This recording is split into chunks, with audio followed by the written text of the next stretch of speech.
Welcome to Behind the Boot, a Louisiana sports podcast. Your favorite weekly show bringing you the latest news in Saints, Pelicans, LSU Tigers, and more. Enjoy the show. What up, what up? Welcome back to another episode of Behind the Boot podcast, a Louisiana sports podcast. Weekly show bringing you everything in Louisiana sports, whether that's the Saints, Pelicans, LSU, UL Lafayette, whatever it is in Louisiana sports. If it's relevant, we are talking about it. Glad to be back another week, man. Before we get into it, check on my co-host, man. How you doing? How you doing, Dan? Man, we live in here, so it's a blessing, man. How you doing, Jerrette? All right, I can't complain. You know what I'm saying?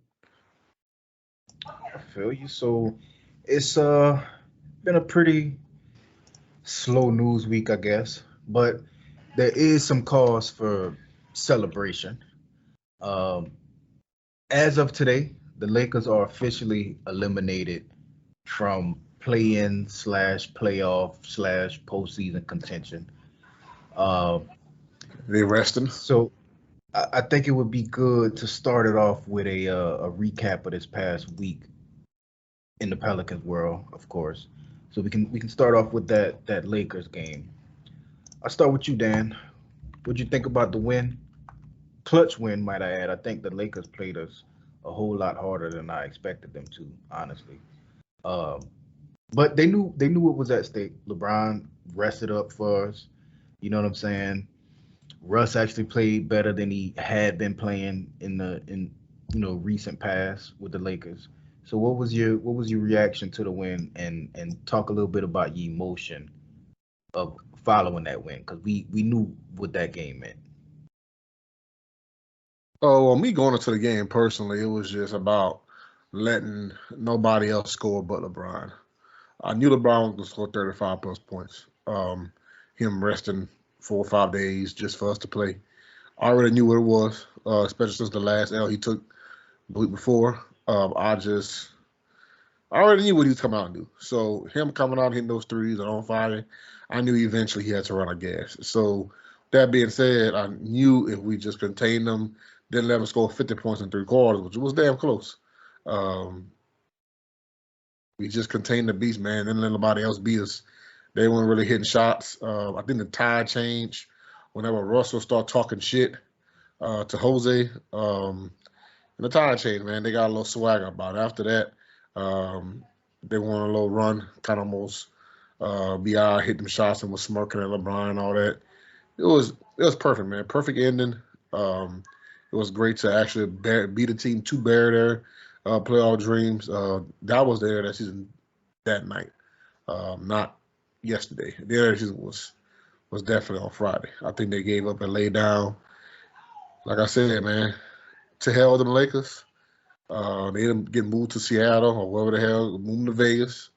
They did the Raiders. Go ahead and put them there for the Las Vegas Lakers, man. I think that'd be a good home for them because that poverty franchise ain't worth the shit without LeBron there, and they ain't shit with them. So go Pels, and we'll go ahead and smoke the Clippers in the playing game and bang up Timberwolves. One can only hope, Dan. I hope that everything you're saying is right. That sounded a little more confident than I am personally, but Very confident. I can agree with 90% of what you said there. So I'm gonna ask Jared this. LeBron had 38 points in 40 minutes. AD had 23 points in 37 minutes. Now, something that Dan mentioned, he was saying that he was cool with nobody else scoring but LeBron.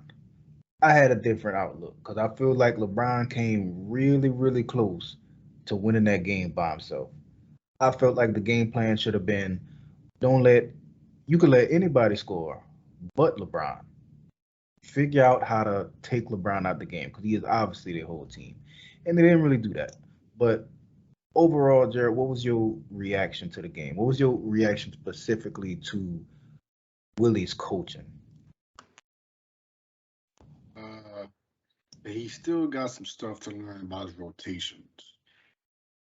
He's still putting DG out there, Devontae Graham, over Jose Alvarado. I'm not understanding that.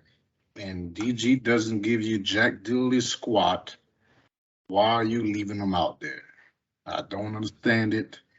Jose is a better point guard. He gives you more on the defensive side, and he's just a dog, man. So why not play this guy more than Devontae Graham? Not to mention, he left. I believe he left Najee Marshall out there a little bit too long. Also, he just need to find his rotations, man. Like it's getting close to crunch time. Come playoff time, you need to have you an 8 to 9 man rotation. Some player that you know you can rely on when they're out on the floor. If he needs it's like he's stuck in between giving Trey Murphy like the go ahead and ball and like on Najee Marshall. Like he keeps flip flopping. Like, dude, choose one. You know? Right. It's like I don't know. But he just need to get it together. Overall though, I like the way how they closed because I mean, face it, we're not used to seeing a Pelicans team close a game, especially a must-win game at that. So I was very encouraged about how they closed that game. Just you know, Yeah, that's a fact. And I wanted to bring it back to one thing that you said particularly, which was Willie's rotations. I think that we kind of ran into a good combo there. So in that Lakers game specifically, Devontae Graham had 14 minutes. Jose had the lowest minutes out of anybody who played that game with 8. I do think that's a mistake. But if I was to play devil's advocate, right, I think a lot of what Willie does, in theory, you can argue that it's the right call. But a lot of times, those things don't really play out like that. Because I really did like some of the things that Najee was able to take advantage of, mainly defensively, but I think offensively as well. He brings something to the floor that we don't really have from anybody else, which is just the I don't want to say elite. That's what I was pondering on, but he's damn close to elite as far as like playmaking around the rim. So he does this thing where he gets into the paint, he drives really, really hard, and he can make that split decision of do I go up with this or do I dish this out to JV or Larry Nance or Jackson Hayes or whoever it is waiting, you know, in that dunker spot. Because he'll drive and then one of the bigs will come up to box out for the rebound, and he's really good at dumping that off. And he had a few plays in that Lakers game where he did that and it worked very well.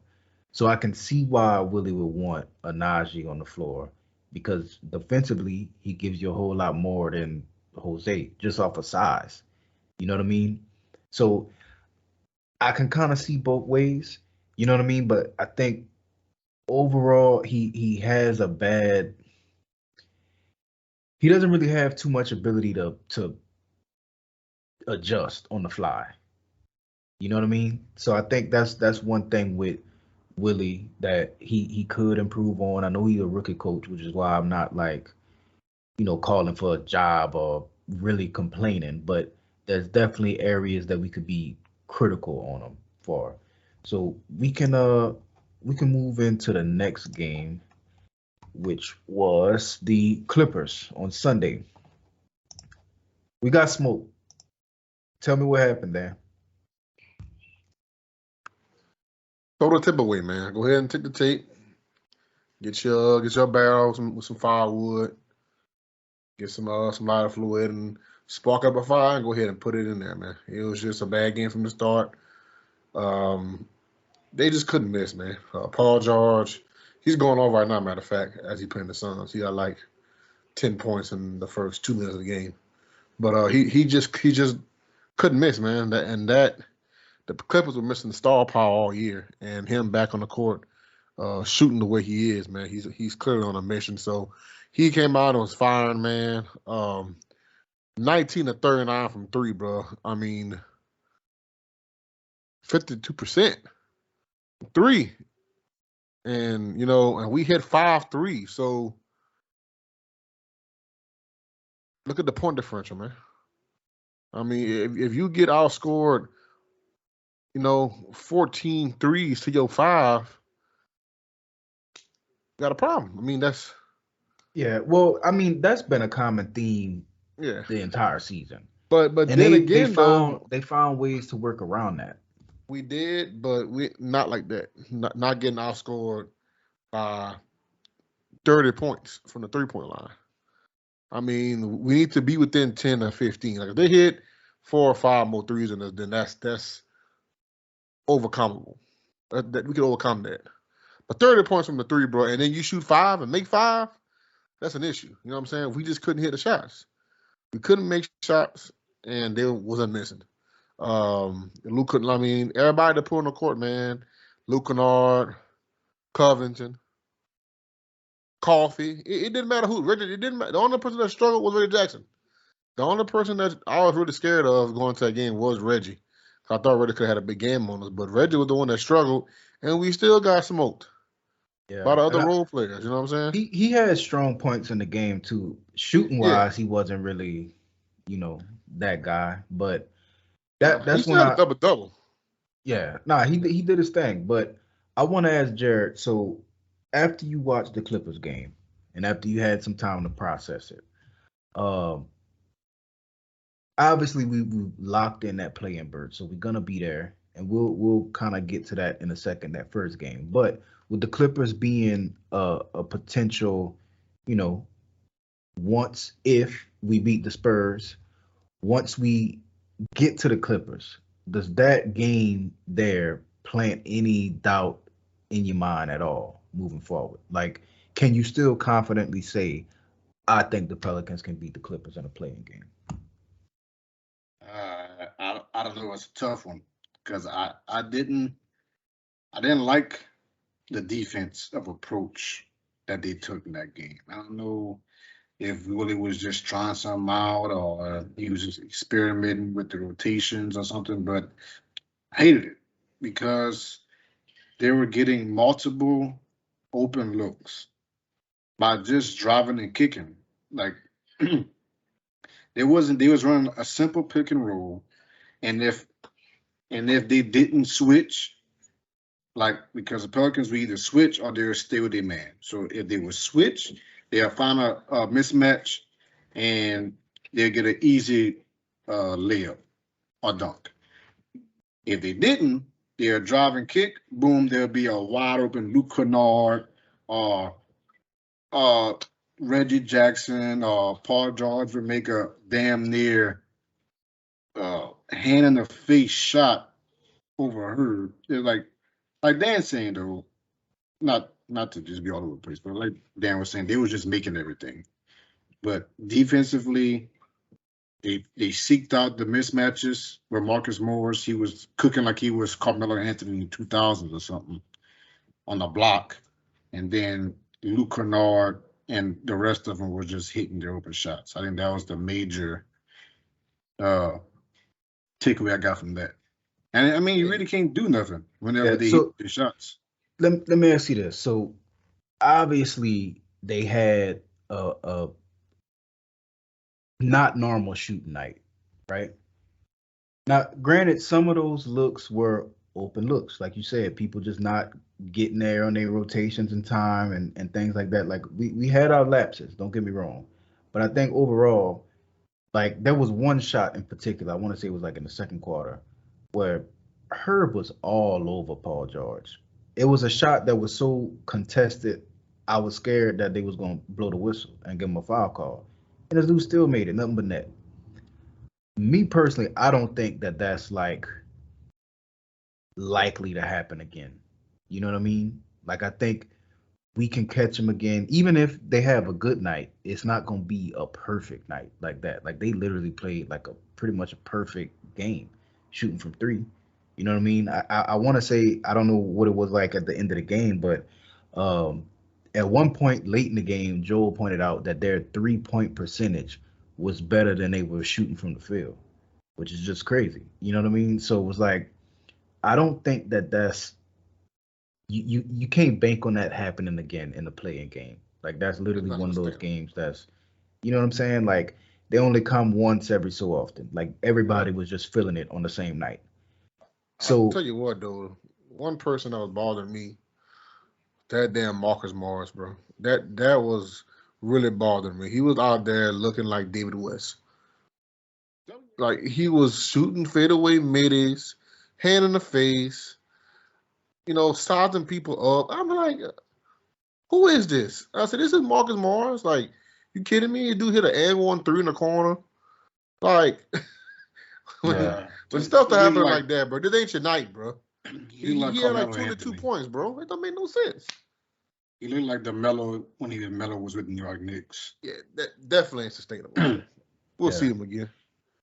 Yeah, I think that was the case, or at least that's why they got beat so bad. Like it was just a dominant Clippers win, is because everybody was feeling it on the same night, which I don't think can happen. Like you can't. I mean, it's possible, but I wouldn't bank on that happening again. Is what I mean. But we'll see, man. I still feel somewhat confident going into the playing tournament. And we'll dive a little deeper into that here shortly. But I do want to wrap up this last game, which was last night versus the Kings. Pels win 123 to 109. Dan, any key takeaways? I know this was kind of just one of those games we all expected to win, but any takeaways from it? My takeaway is that Jackson is definitely becoming a mainstay in the rotation. Even if Zion come back, I still think Jackson will get at least 18 to 20 minutes a game, no matter if Zion is back or not. And that can take a load off of Zion and not wear him down too much. You know what I'm saying? But Jackson is coming into um, he's blossoming in front of our eyes, man. Like everything they said in Memphis or wherever the hell they was at, Arizona, when they say he was out there just looking like Dirk Nowitzki, shooting threes and stuff. And man, if he can continue to develop that, along with him crashing the boards, getting 13 rebounds, 23 points. If he give me half of those rebounds a night and half of those points every night on a consistent basis, man, that's perfect. Like if we getting 12 to 13 points from Jackson and 6, 7, 8 rebounds off the bench, and he getting those blocks like he usually do, man, that's my takeaway. That he was out there blossoming for our eyes, and he's definitely somebody, pending legal trouble. Hopefully that doesn't come back to bite him. But pending that, I really think that him being on the team could definitely be something to help Zion out without actually just playing Zion 35 minutes a game. You know what I'm saying? And wearing him down until he can get back in game shape. Then even then, you know what I'm saying? I still think that Jackson is not the bust everybody said he was, or he was a tradable piece. I think that trading Jackson would have been terrible. Um, let's be honest. I like Billy. Billy was balling, but you need that rim running, shot blocking, alley hoop dunking athlete at the 4 to 5. Every team has that. Something that we lack is shooters, but you got to have that man to be able to run like a gazelle and block shots and Yeah. match up. I'm gonna just say this, man. I keep the receipts. So if anybody from Pell's Twitter is listening, man, I know every time I'm scrolling my timeline and I see your little profile, Abby, pop up, I know, hey, that's one of them that was saying trade Jacks before the deadline. You know what I mean? I saw a lot of people saying they would keep Naw over Jack. Like, just blasphemy. I've always been pro Jacks. Like, I really thought that, I wouldn't say that he was untradeable, because there was certain pieces, like I think Herb Jones, you would have to give me a superstar to trade Herb Jones. But Yeah. Jax to me has always been one of those pieces where I felt like he was more important than what we thought. And that game right there was a display of that, especially when you only got, not saying only because I know it's still decent, but BI having 17 in 34 minutes was surprising. You know what I mean? CJ McCollum did his thing. He had 23. You got 8 out of Herb, 14 out of. But the point that I'm getting at is Jackson showed that he could be somebody where it's like, okay, when you need just that little extra push to be the difference between a W and a loss, when your stars aren't both dropping 30, he is capable of doing that. And I do think he would be capable of stringing that together on a consistent basis. You know what I mean? So that was my takeaway from that game in particular. But Jared, what you thought about it? Not too much technical like you guys. I just thought that they got the W. Like AD said, you get the W at any cost. If that means somebody going for 30 that you didn't expect, so be it. That meant Jack's going for 23. Hey, fantastic. Just get out of there, secure the dub, and move on. Because Sacramento is just like the Trailblazers. They got a bunch of up and coming guys that should be in the G League, but they're playing because they're tanking. So they're playing for their jobs. So they're gonna give you everything they have every time they play. Pels just needed to withstand that. Get out there healthy. The W is all that matters, bro. I did like what I saw of Jackson. Very encouraged by that. I wish he could do that more consistently. Or maybe I think they should win more plays for him, honestly. Instead of just having him just stand out there and have him have to create shit on his own. But I really wish Willie would do that for Jackson. But I doubt it. But I just really happy those guys put out the W and secured the play-in spot and got a W when they needed it. Yeah, against, most definitely. And that kind of segued me into what I want to talk about next. I want to kind of preview this game tomorrow versus the Trailblazers. We played them this past Wednesday. They played us a whole lot tougher than I expected. Like, I remember watching the game going into the fourth thinking, like, how is this still a game? Like, why can't we put them away? So I start with Dan again. Dan, think there's any chance we get our ass bust?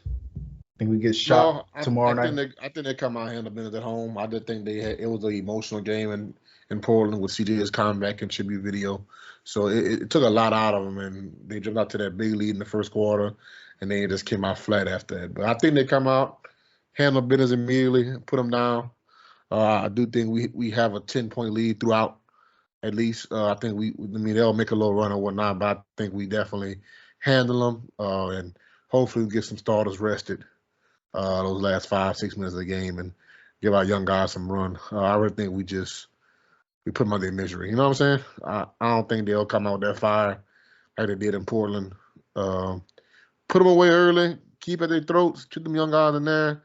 Hey, man, Najee was a great and vital part of that game, keeping us at, a lead, even though it was a small lead sometimes. But Najee was a great part. Give Najee some run. Let Jose be in the game. I didn't understand that either, so I didn't understand what his excuse with Jose only playing 10 minutes that game. So I really don't care what he's talking about, all these rotation problems with Najee taking the minutes. I didn't want to hear that because if he a pit bull on defense, he can guard bigger people. Just like when Drew Holiday was out there. I know Drew Holiday's first team all D, but Jose got the potential to be first team all D. You know what I'm saying? If he has the minutes to back it up. But Drew guarded bigger players all the time. They put Drew on the best player. You telling me Jose can't go on a guard? What the biggest he gonna be? 6'4"? 6'5"? I mean, fuck, man. But that don't matter. Drew, it was different. Drew had the frame and the strength. But they put Drew. Yeah, but they put Drew on like small forwards and power forwards. Drew could guard 1 through 5. But that's what I'm saying. Jose can guard a point guard though. He can. But I do think, and just to shoot Willie some bail, I do think that bigger guards like a Reggie Jackson, like a Russell Westbrook, those type of guards 6'2", can give him problems. You know what I mean? But I think he'll give them problems back. I don't think they had DG on him. DG is only 6'1". That's the thing. That's my thing. I can see if he was playing Najee on Reggie Jackson, but they're playing Devontae Graham on Reggie. So what's the fucking difference? Devontae is 6 foot. That is true. They're the same height. Yeah. So that don't even matter what you're talking about. Man, look. If CJ's in the game, I could really get on the bandwagon of maybe playing DG with him, as long as there's another ball handler on the court. But if you got DG playing point guard with the bench, we got a problem because he ain't facilitating shit. We need Jose in the game, facilitating the second unit, making sure we get a good shot, and setting up our offense. Devontae Graham ain't doing that. Devontae Graham, if they put CJ on the side of him and play him for like spurts, 5-10 minute spurts, I'm fine with that. But Devontae Graham being the primary ball handler on the court at one time is not working. It hasn't worked all year, if anybody noticed. You know what I'm saying? So, well, I don't think he's doing that no more. I think if we saying primary ball handler, that's CJ McCollum now. I think DG minutes was to kind of transition that, but now that CJ is getting settled out, like we only see DG in small, like I'm saying 12 minutes for him nowadays is a lot. You know what I'm saying? So I'm saying DJ was on the court with the bench last night. CJ was coming on the court. They had BI out there. yeah, well, in the bench unit, that's fine. You can play the one with the bench unit. Well, that's a problem, though. That's the problem. So I don't want him playing the one with the bench unit. See, that's why they subbed in CJ McCollum. Because they couldn't get a fucking basket to save their lives. So that's why Willie had to sub back in CJ McCollum when he was supposed to be resting. He had to sub him back in because the offense was stagnant. There was no type of good shots being taken, and the ball was not moving. So, and that's a problem. I'm agreeing with that, but we know, like, with all the energy and the defensive stuff that Jose do, we know that he's very passive on offense. Like, I think that's one part of his game that he needs to, if he improves on it, he's going to be a great player. Like, he's going to be something serious. You know what I mean? But he's very passive on offense. He'll only shoot it if he's wide open. But he's been improving, though. He started working his little floaters, and he can't improve if you don't get no minutes. Yeah, so but the thing, no, I think, and I'm just playing devil's advocate to give Willie some bail because I agree with what y'all saying. You know what I mean? But I think the principle behind it is you need somebody who is at least gonna attempt to put the ball in the bucket, and we know that Devontae Graham is very good at contested shots. That's what he does. He can take contested shots. He's almost better at contested shots than the wide open ones. Jose don't do that. You know what I mean? Like, Jose is very passive offensively. Actually, so he gets into a better shot. But my thing with Devontae, he need to drop the ball more, man. Like, I don't know what it is. Every 5 games, he get a little balls and he drives to the lane and make a hand one or go up and under. He's been trying more recently. Where that shit at, man? You need to drop. You got the frame to do it. Like, you're not. I mean, you short, but you ain't a small dude. Like, Devontae kind of stocky. Yeah. I mean, if Chris Paul could do it, you could do it. I mean, y'all got the same body type. You need to go to the lane, man. Draw some contact, get to the free throw line, and like Antonio be saying, man. I mean, look, you get to the free throw line, you see that ball go through the hoop, man. It does wonders for your psyche, man. You coming out, and as soon as you get on the court, you shooting up a 28-foot 3-point contested.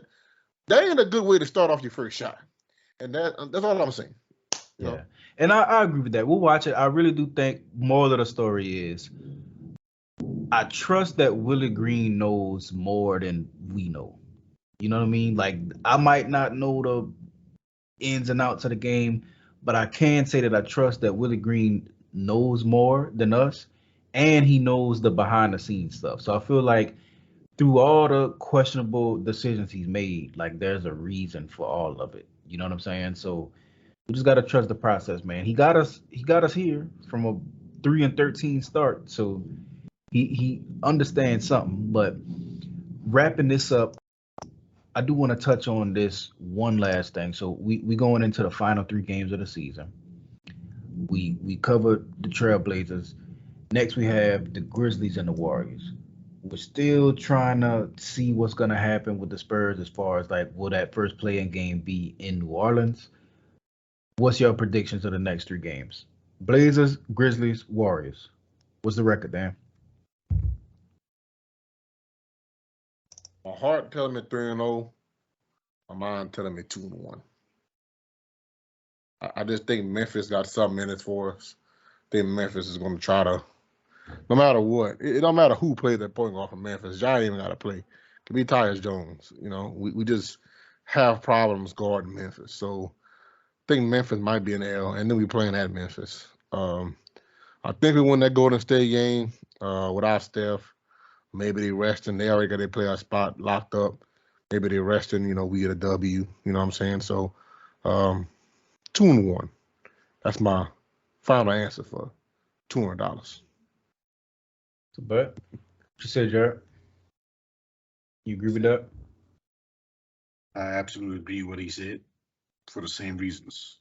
Memphis just outplays us every time that we play them this year without John Morant, and still got smoked by 20+ points. So what's going to change this time? Yeah. Nothing. I do think I'm nervous that we'll go 1-2.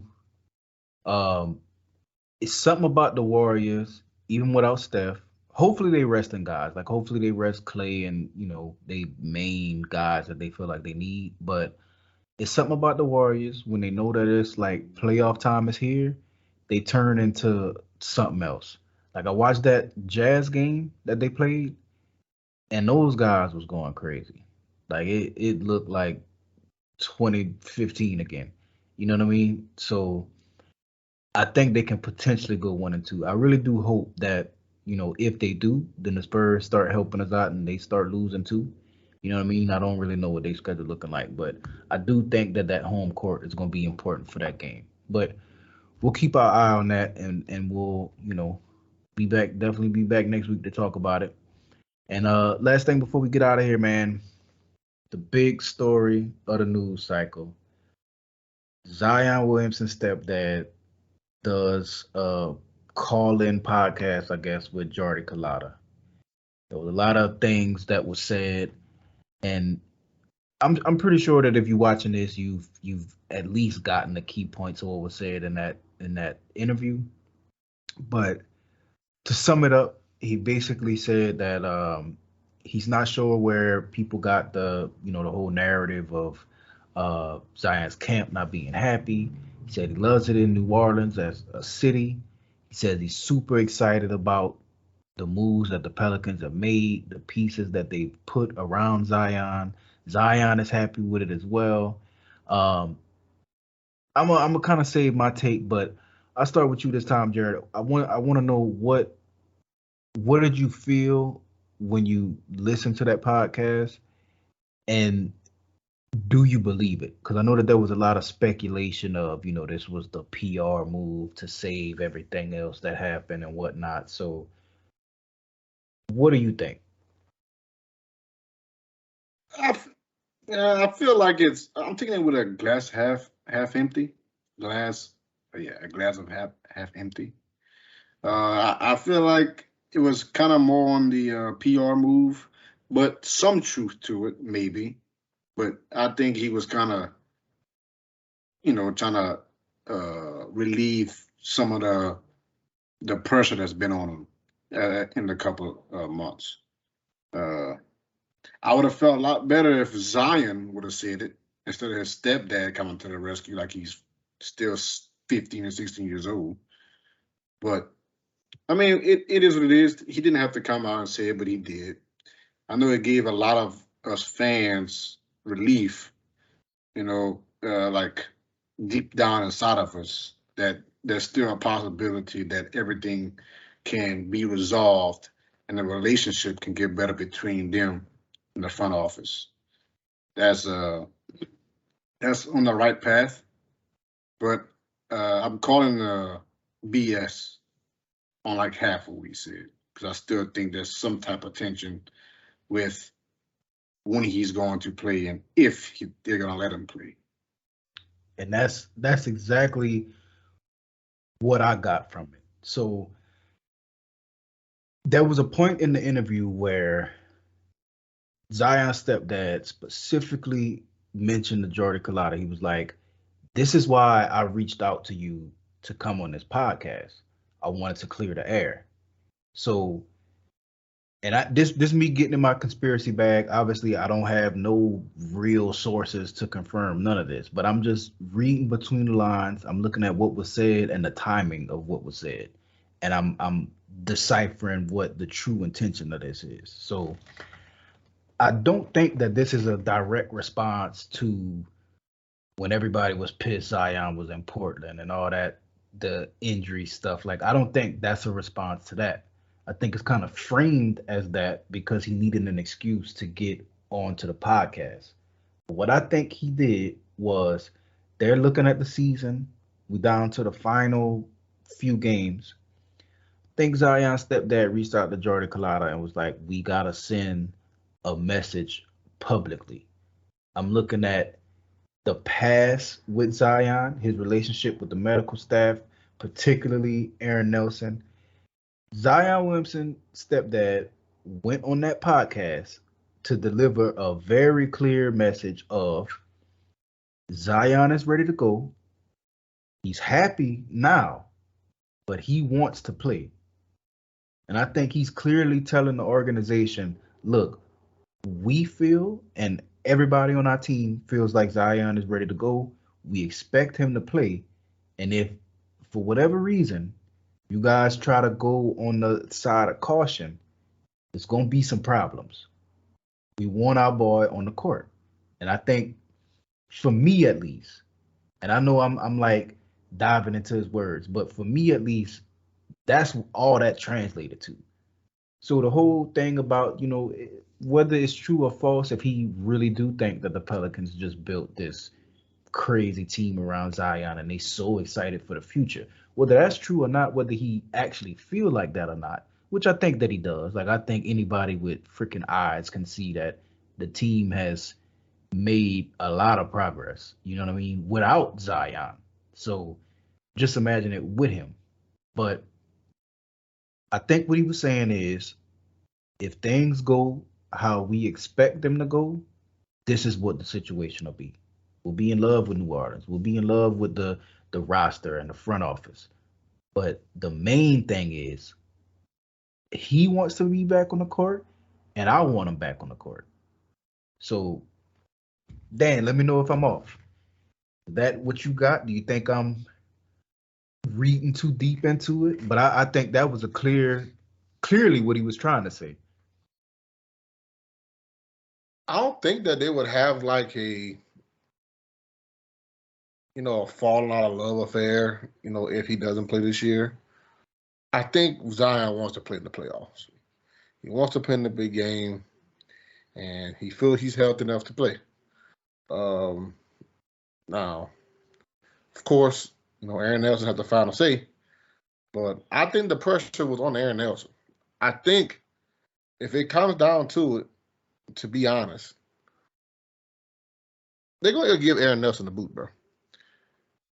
I really feel like that relationship is fractured with the players and also with Zion. I think B.I. had some run-ins with him as well. I think B.I. was ready to play, and they err on the side of caution for a week with B.I. I think Jonas I think he might be a little timid. I think he just need a little rest. But B.I. and your star players are having problems with the goddamn head trainer. Like, clearly, that's clear as day, and that's from somebody that is not in the building every day, and not in no meetings. I'm just reading this just from the outside looking in. That clearly there's a disconnect between the players saying they're healthy enough to play and the training staff being on the side of caution. Which I'm saying is that you're supposed to be this big preventative injury technician, and you ain't preventing shit. You know what I'm saying? So now when the guy's saying they ready to go, you being cautious. So you're a cautious trainer. You know what I'm saying? We're at the end of the season, man. Like, there's no time to be, and it almost costed us. We ain't got time to be out missing 10 games during the stretch run. You know what I'm saying? For a the bruised hamstring, strained hamstring? It wasn't even a hamstring pull. It was a strain. So this disconnect we have with Aaron Nelson, I'm sure he's a great guy. He come holler, recommended and all that. But obviously there's a disconnect with Zion, his camp, with BI and him.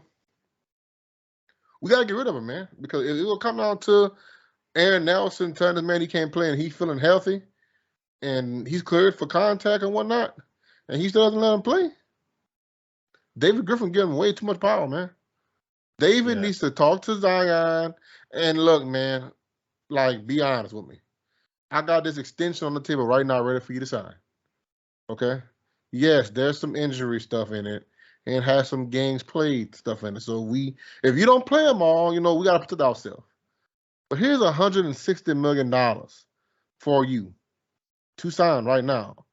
Are you ready to play? And if he says he's ready to play, put him on the court. You got to play him, bro. If the man is ready to play, if he's healthy, play him. There's no reason to be sitting him out. I don't give a fuck if we do got 3 games left. Put him on the fucking court. 80% Zion is better than 100%, 150% Najee. I mean, let's go ahead and put him on the court, man. That's all I'm saying. Put the man on the court if he want to play. If he's healthy, put him on the court. I agree with that, and I think that's pretty much what his stepdad was saying in the interview. Like, obviously, he couldn't just go on the freaking radio and say it like that, but I think that was the message behind it. Because me just looking in it, and I'm not the brightest man to ever live, but I didn't hear anything in there that was for the fans or that was for the media to run with. Outside of, we want Zion back on the floor. Like he said, Zion, and I quote, Zion is healthy as all get out. He believes that Zion is 100%, not 80. Because if it was 80 and then there was a potential for re-injury, then I'm on Aaron Nelson's side. I'm like, all right, we only 3 games left. Like, the team is what it is. We've seen what they are this entire season. Like, they're capable of winning games. If we risking long-term Zion being out, then just don't play him. Like, you can come back, start of next year, and we can get to work. But I don't think that's the case. Just from listening to that interview, I think that he thinks Zion is at 100%. Zion didn't post the video doing this off the backboard between the legs dunk to, clearly that was a message of, I am ready. Like, if you're not ready, you're not doing that. Like, if you're so injured, you're not catching between the leg off the backboard dunk. You're not doing that. You know what I'm saying? So I think it's clear that they've been working on sending a message. And the organization's reaction to that video let me know that that's what it was too. Because Willie was like, I think he was doing too much. We're glad to see him back, but he's doing a little too much on that foot. And it was like, nah, he's not doing a little too much on that foot. Y'all doing a little too much with keeping him out, not clearing him for contact, having him on the side doing 1v1s while all his partners having fun. Like, that's all things that go into keeping a superstar happy, which at the end of the day, you have to do. Because what good is preventing his long-term injuries if he don't freaking sign with you? You just keeping him healthy for another team? You know what I'm saying? So there has to be some line or balance between the two. You know what I mean? But I definitely think that was a clear message from his stepdad. You had something you want to throw in there, Jerrette? Yeah, and at this point, I'm going to say at this point, if he plays, what's the worst that can happen? He get re-injured again? If he get re-injured again, that just means that he was going to get re-injured regardless. So if he get re-injured, that means they're just giving you another reason to not give him that max contract without major, injury or games played stipulations in that contract. He has to play. Players have to play. Let the man play. If he's injuries prone, then he's gonna just always be injury prone. Yeah, well, I can confidently say this. Griff has been doing an outstanding job up until this point. I don't think, even if he come back and ball out and go crazy, like, just, you know what I'm saying, like something we ain't seen in the league all year, he can go as crazy as he want. That contract is gonna have major stipulations in it. Like, dude, you only played 85 games in 3 seasons. you've lost the right to just have a guaranteed deal with no, you know what I'm saying? Like you got to prove something long term, like more than just the next 3 games. So he ain't got no leverage, man. He ain't got no leverage, man. yeah, He has no leverage. which is why I think no matter what the deal is, he'll take it. That's why his stepdad had to come and say, "Oh, we love New Orleans. We love what you're doing." Like I can agree with some people that I don't know if it was all the way genuine, but I think at this point in the situation, it don't matter if it's genuine or not, because he gonna be under team control for the foreseeable future. He has no choice. You know what I'm saying? So, but yeah, man, like if unless y'all had something else y'all wanted to add, I think we can go ahead and get up out of here. All right, man. So Nothing, man. Getty. as always, I will have the social media handles in the description. Y'all please follow at Behind the Boot, like and subscribe on YouTube, all that social media stuff, man. Y'all know what to do. We'll be back next week.